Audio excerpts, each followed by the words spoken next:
a grandeza nos conduz. Avante, filhos de fé, como a nossa lei não há. É com alegria que eu estou de volta para um bate-papo com meu irmão e a minha irmã de fé. Você já parou para pensar o motivo de alguns médiuns se sentirem mal, aquele mal-estar após o trabalho de desobsessão? Sabia que há organizações sombrias dedicadas à queda de médiuns e terreiros? Nesse vídeo eu vou responder a essas questões pouco abordadas no cotidiano da nossa querida Umbanda. Me acompanhe. Na minha visão, a nossa querida Umbanda tem uma missão especial: prestar socorro às dimensões espirituais umbralinas. Por consequência, o médium umbandista lida com almas, e às vezes bastante apegadas às sensações do mundo material, bastante necessitadas, e até entidades assim bem perversas, o que pode levar o médium, ao final de um determinado atendimento, sentir um relativo mal-estar. Você já parou para pensar por que isso acontece? Eu identifiquei duas razões. A primeira se deve à troca de fluidos que se dá entre médium e desencarnado durante a incorporação. A segunda razão, oposta à primeira, se dá pelo choque entre as vibrações magnéticas que constituem a aura de médium e desencarnado, causando perturbação a ambos os envolvidos. Em um e no outro caso, os guias espirituais intervêm, descarregam o médium, transferem a eles fluidos superiores e acolhem o desencarnado, de modo que tal impressão torna-se um evento passageiro. Mas, às vezes, tal influência pode acompanhar o médium por mais tempo, desafiando a sua capacidade de se manter em equilíbrio. E se a gente fizer do ponto linha, o oculto se revela. Tal assédio pode estar refletindo um planejamento estruturado nas sombras, interessado no combate ao médium ou, muitas vezes, ao próprio terreiro. Vamos em frente para você entender aonde eu quero chegar. Eu entendo que o médium, como qualquer pessoa, é um ser sujeito ao assédio espiritual. E eu não me preocupo com isso porque eu entendo que toda força que se coloca em oposição à nossa evolução é, na realidade, um estímulo para que a gente consolide em nós mesmos forças superiores. Afinal, a evolução não se dá sem esforço próprio. Mas é importante que o médium desafiado considere que as forças das sombras muitas vezes se organizam para destruir o que a fraternidade entre os dois planos da vida construíram em benefício dos encarnados, e fazem isso atacando seus dirigentes e os membros do seu corpo mediúnico. As forças umbralinas organizadas tornam terreiros alvos de perseguição. Então essas forças passam a estudar a dinâmica do terreiro, passam a identificar as vulnerabilidades dos médiuns. Eles atuam visando inviabilizar o serviço da caridade. Eu vou ilustrar o que acabo de dizer a você por experiência própria.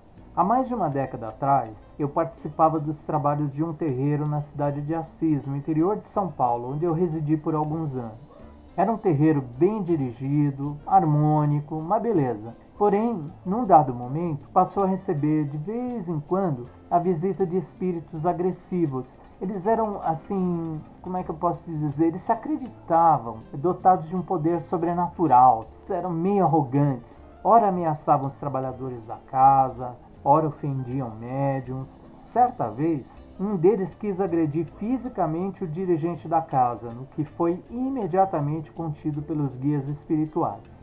Após um breve período de calmaria, o terreiro admitiu em seu corpo mediúnico um pequeno grupo de médiuns vindos de outro terreiro. O terreiro havia fechado, eles não tinham para onde ir, já tinham certa relação com essa dirigente do terreiro, foram procurar e ela os admitiu no corpo mediúnico. Dentre eles, havia alguns de condição econômica muito boa, cuja influência sobre a dinâmica da casa passou a se dar a ponto de tomar em frente na organização de festas, comemorações, entre outras atividades do terreiro. Ao longo do tempo, fui notando que esse núcleo de médiuns, de vaidade dissimulada em generosidade, ocultava a ação das trevas, pois que suas ações estimulavam a inveja, os ciúmes, a fofoca, a competição e a hostilidade entre os trabalhadores do terreiro. Assim, o serviço da caridade pouco a pouco foi se degenerando. Pois é, eu testemunhava essa situação dramática e acabei por me afastar daquele terreiro, preocupado em conservar o meu equilíbrio, os meus ideais mais sinceros de solidariedade, de amor, né? Sim, meus irmãos, todas as instituições humanas, todas as famílias, todas as pessoas estão sujeitas a um embate constante com as forças do mal. Afinal, a gente vive nesse planetinha aqui, que é um planetinha bem atrasado, não é mesmo? Eu entendo que nessa luta, as instituições elas progridem, as famílias vão se fortalecendo, as pessoas evoluem, mas às vezes, para a satisfação das sombras, se dá exatamente o contrário. Quando o corpo mediúnico é descuidado com estudo, é invigilante, abre a porteira para a atuação de entidades inferiores. Sendo assim, eu penso que os terreiros devem estimular entre os seus a fraternidade, o compromisso ativo com a própria edificação e a sintonia com as forças do bem. Isso é o que mantém a força da corrente mediúnica, é o que sustenta a egrégora que oferece aos caboclos, pretos velhos, herês, exus, pombagiras as melhores condições de defesa contra as forças da sombra. Claro, existem terreiros cujos dirigentes realizam um trabalho de edificação bem estruturado, eficiente, e assim eles conseguem oferecer aos médiuns as melhores condições para a sintonia com ideais superiores de Aruanda. Mas há os que dão pouco valor a isso. Sendo assim, entendo que cabe ao médium evitar tal comodismo. Sim, meus irmãos, a sombra é composta por espíritos astutos, inteligentes, que se aproveitam das oportunidades para fragilizar os trabalhadores do bem e o serviço da caridade. Eles agem em grupos muito semelhantes a essas gangues que a gente vê no noticiário, que a gente vê na TV. E esses grupos estudam as imitações dos médiuns para incutir em suas mentes pensamentos geradores de inveja e desconfiança, assim como transmitir aos médiuns emoções que incrementam os seus próprios melindres no intuito de reverter em sombra a luz acesa do esclarecimento, do equilíbrio, do fortalecimento de ideais superiores. Isto posto, me despeço, mas não vou deixar de recomendar a você respeito à tradição do seu terreiro, aos fundamentos e preceitos de nossa querida Umbanda e para o seu próprio bem, conserve o hábito da oração e afaste o quanto possa as más sugestões que lhe ocorram pelo pensamento, sempre buscando se estimular ao bem.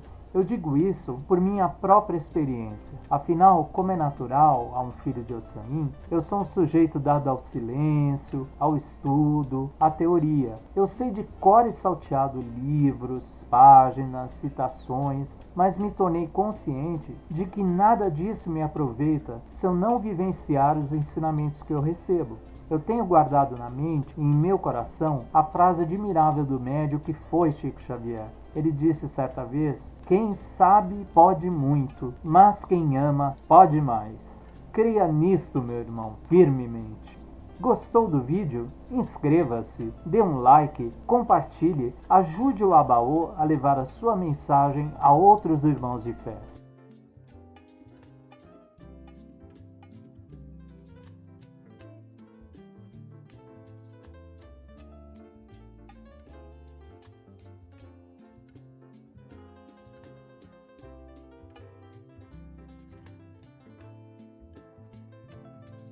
Umbanda é paz e amor, é um mundo cheio de luz, é a força que nos dá vida e a grandeza nos conduz.